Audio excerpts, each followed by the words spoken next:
Alright, welcome to the third episode of SmashCenter. My name is Suar, and if you're just tuning in for the first time, this is the recap series put on by PGstats to bring you the latest in tournament results, recaps, community controversy, and more. This is the third episode, meaning that if you haven't caught up with us before, you could check us up on YouTube at youtube.com/pandaglobal, where you can see episodes 1 and 2, and again, see this episode later if you're just catching the VOD. So let's dive right into it because this past weekend we have a lot to go over. Once again, my name is Suar and we're going to bring you into the fold as we review the weekend of 125 to 127 this late January.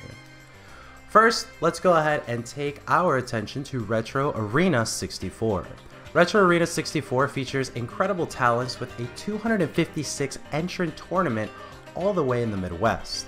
Now, there's certain things that we need to know about Retro Arena 64, and that is that this is actually the 17th straight Ultimate win for Midwestern Mega Man player Yeti.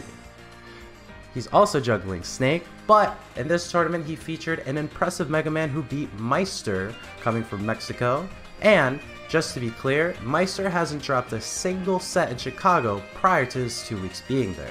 Other updates include Yeti and Fatality winning doubles in a Game 10 over Meister and 8-Bit Man with over 15 teams present, and some major upsets to go along the way. Fatality sent to losers by SVP, a Chicago Inkling. Fatality, a player who comes from Smash 4 as a PGR rated Captain Falcon, still trying to find his way within Ultimate, and he was eliminated by Jimbo Schleiss, a Chicago Crom, netting him 17th. Fatality later went onto Twitter to express his disappointment in his placing, but regardless, he's going to keep on trying. Now, continuing on, we have even more news as 8-Bit Man was also upset, a Florida Rob main who has now been proving himself within the Midwest time and time again as his visits continue. He was sent to losers by Starman, a Wisconsin Greninja, who netted 7th place, and he was eliminated by Super Dan, Chicago's own Mario, finishing 4th. 8-Bit Man went home taking 13th place, which is very much below his standards, but he still took the, again, news when this upset was reported. Now, going into a little bit more about this tournament, Super Retro Arena presents to us a very unique opportunity to look into the results of the Midwest because these talents are now going noticed at the global scale. These tournaments have been happening for a while now, but now in Ultimate they're in the center spotlight, with Frostbite 2019 being the centerpiece for the Midwestern talent. Can Yeti uphold his streak at Genesis is what many are still thinking about, as he hasn't dropped a single tournament as reported earlier. However, let's keep moving it on as we go into Push the Limit 2. Push the Limit 2 is a tournament featuring 168 entrants and a New England spectacle that many people were happy to see as we saw Mars once again competing on the main stage. When we're thinking about these tournaments, however, I want to remind everybody that these events are in the preseason of the PGR. The PGR for Ultimate starting in Genesis 6, these events are unfortunately part of the preseason, which is not to say that they aren't valuable, but they are data for the players who are involved in them. Mars is a player who boasts incredible results with Zero Suit from Smash 4, but coming into Ultimate received a little bit of pushback given that the meta doesn't necessarily favor characters like Zero Suit and her kit, which is very strong in Smash 4, but unfortunately a little different in Ultimate. And again, her results remain to be seen, but we are getting a lot of headway from Mars and players like Choco, who's also sporting Zero Suit in Japan. Taking a look at Push the Limit, 168 entrants, Mars wins the tournament from loser's side, resetting against Kool-Aid, a very celebrated New England player who is able to juggle many characters, most notably in Smash 4, his Pac-Man. However, in this tournament, he played Lucina twice, and he was unable to push back the force that was Mars, netting him a 2nd place, even though he sent Mars to losers in top 32. Mars decides that he's never felt more comfortable with this iteration of Zero Suit than he did this exact tournament, and of course, those results speak for themselves. Mars also eliminates Light, a celebrated New England Fox who made his name towards the end of Smash 4, and continues to play Fox in Ultimate. He does beat Light in a Game 5, and Light finishes 3rd, which is again nothing to be ashamed of, but Light is always looking for the gold. Mars eventually defeats Raffi X, who is now playing Rob and Wolf, previously Smash 4 Rob main. Beat him once in winners and then again in losers to give Raffi 4th. Raffi X, of course, being a very dedicated Wi-Fi warrior, but also making his name known on the offline scene as he continues his legacy from Smash 4 as a Rob main. Juggling Rob and Wolf now will be something that many people will be looking forward to, given this increased diversity in characters that we're seeing in top 8, 16s, and thereafter. That pretty much concludes it for Push the Limit 2, as we now dive into a little bit more of the controversial and surprising news that came out of last week. I want to remind everybody that throughout this recap series, we are looking not only at results, but also at the happenings within the Smash community. We found that many times, these things don't always go noticed, but they're not talked about at large. Taking a look, however, at the statement provided by Tempo, last week we had Tempo parting with the famed coach of Zero, Pierce, on Twitter, Pierce7D. Now, Zero has announced his retirement, not necessarily from the total competitive scene, but when he announced that retirement earlier last year from the Smash 4 competitive side, many people were worrying that this would extend to Ultimate. We did see Zero compete in Smash Conference United, but it wasn't until after the tournament that he was citing on his stream and on Twitter that he was now looking more seriously to commit to streaming than he is competing, with his Genesis 6 absence being markedly noticed by the community overall.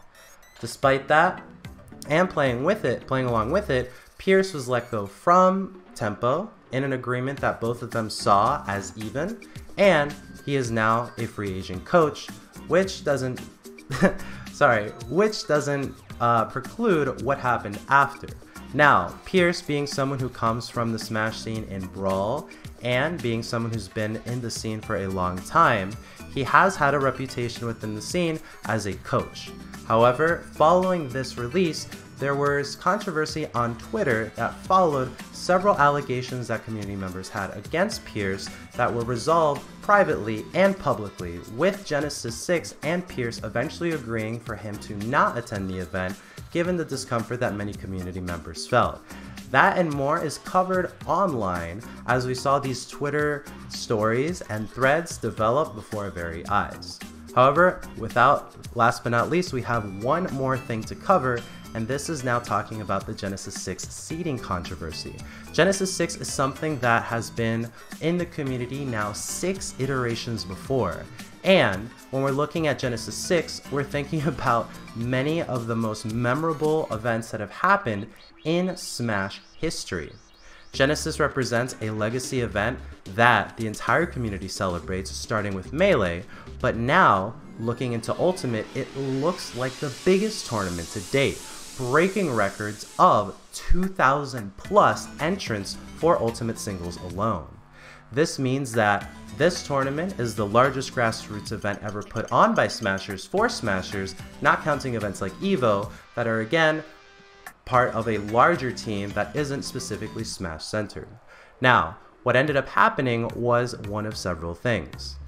We saw that the Genesis team was looking at seeding throughout the months leading up to Genesis, and this seeding actually spilled out to the public as many grievances were given based on the fact that much of the seeding was looking like it was incomplete. Seeding that was not factoring in events like Glitch 6 or the recent Smash Conference United to the fullest extent, with certain things being said about European players and Japanese players and American players that might have not faced before.